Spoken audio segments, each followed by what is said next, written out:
Salut! Aujourd'hui, on va parler d'idées concrètes sur comment apprendre une langue.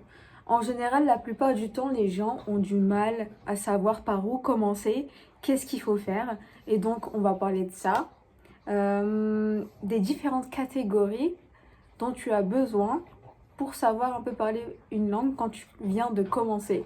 Donc, par exemple, tu sais pas du tout un mot dans cette langue, tu vas commencer à beaucoup écouter de contenu. Ce que je recommande, c'est écouter des contenus où les personnes qui parlent dans des interviews, podcasts ou bien séries vont parler de choses quotidiennes. En général, quand tu apprends une langue, c'est pour parler de ce que tu as fait dans ta vie, de ton passé, de ce que tu voudras faire, de vraiment communiquer avec la personne soit sur toi ou bien sur un thème en particulier. Et donc, je trouve qu'il faut aller logiquement dans l'apprentissage de cette langue en faisant la même chose. Donc, je dirais que par exemple, les catégories principales qu'il faut à peu près savoir en termes de vocabulaire, phrases, etc., c'est vraiment tout ce qui est parler de toi. Je pense que c'est bien de commencer par ça en premier. Par exemple, qu'est-ce que tu fais dans ta routine quotidienne? Est-ce que tu... si je devais parler, si je devais te poser une question, euh, ah, comment se passe ta journée? Est-ce que tu te lèves à 7 heures du matin, à 8 heures du matin, et ensuite tu vas au travail ou tu vas étudier? Qu'est-ce que tu fais d'autre? Qu'est-ce que tu vas manger? Qu'est-ce que tu vas faire après le travail ou tes études comme activité, etc. Je pense que c'est bien de savoir parler de ce genre de choses. Donc, ce sera plus au niveau des routines. Ensuite, c'est bien de parler de tout ce que tu aimes et ce que tu n'aimes pas. Donc, tu prends une petite catégorie, une liste de toutes les choses que tu aimes en termes d'activité ou je sais pas, nourriture, etc. Et tu essayes de faire des petites phrases là-dessus. Donc, c'est vraiment les catégories différentes. Et après, la troisième catégorie, en parlant de toi, c'est vraiment ce que tu fais au travail ou dans tes études. Si quelqu'un te demande, ah, qu'est-ce que tu fais dans la vie? Il faudrait que tu saches parler de ça.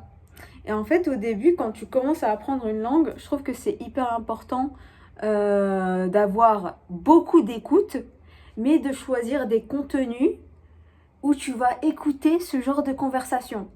Et en fait, petit à petit, tu vas prendre les mots que les personnes utilisent pour faire la même chose en parlant de toi. Et je trouve que c'est vraiment un bon début pour commencer à parler petit à petit.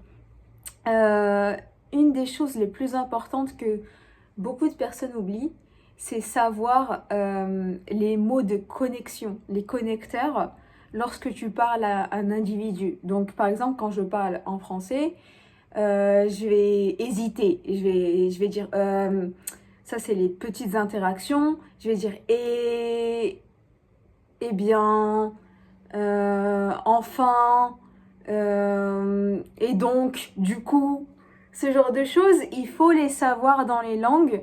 Et donc, pour savoir ça, soit tu as deux options, et les deux, je trouve que c'est important de les faire.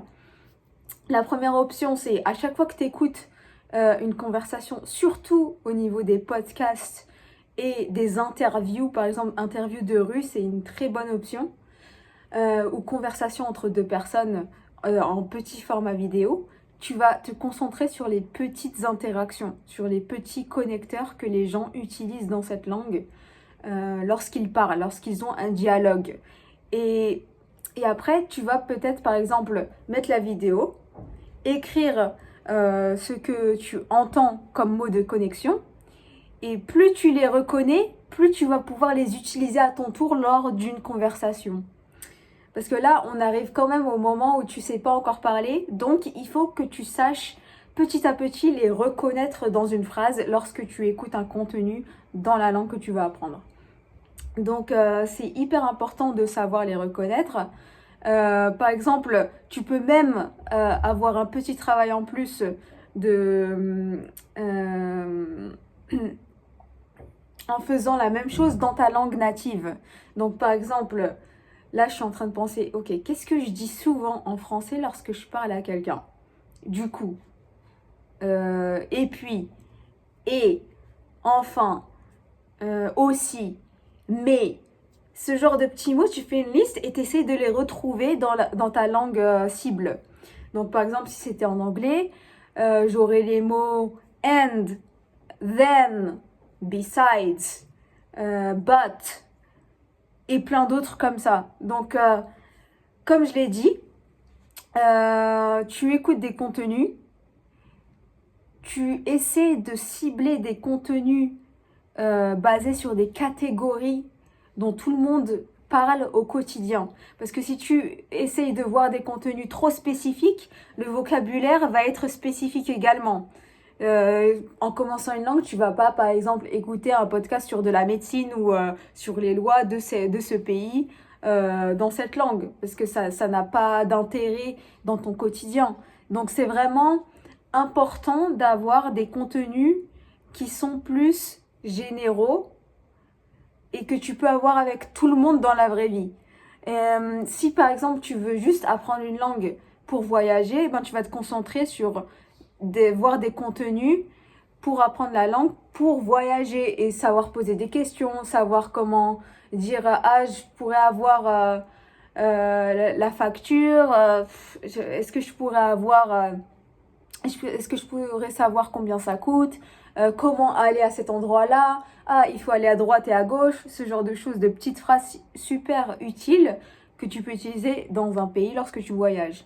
Et en fait ça va tout dépendre de ton objectif. Est-ce que tu veux apprendre une langue vraiment pour être vraiment parler couramment dans cette langue? Dans ce cas-là, tu vas plus te concentrer sur des cibles, des topics, des thèmes généraux tout d'abord. Et ensuite, avec le temps, tu vas écouter des contenus plus spécifiques, plus spécifiques à ce que tu aimes. Et donc, en faisant cet exercice-là, déjà, tu auras une petite base. Tu sauras reconnaître les mots, que ce soit en termes de connecteurs, de mots communs utilisés par tout le monde.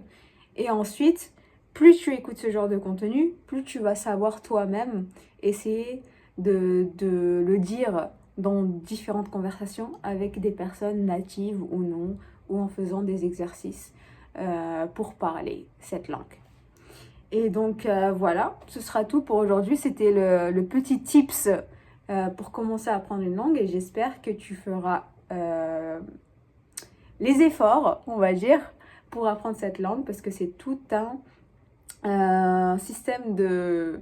Comment dire, c'est de la consistance et du travail, mais on n'a pas besoin d'en faire un challenge hyper difficile. Juste faire ça quelques 10-15 minutes, déjà c'est pas mal pour commencer. Donc avec le temps, tu verras que ce sera beaucoup plus simple. Donc j'espère que tu le fais et à plus pour d'autres tips. Bye.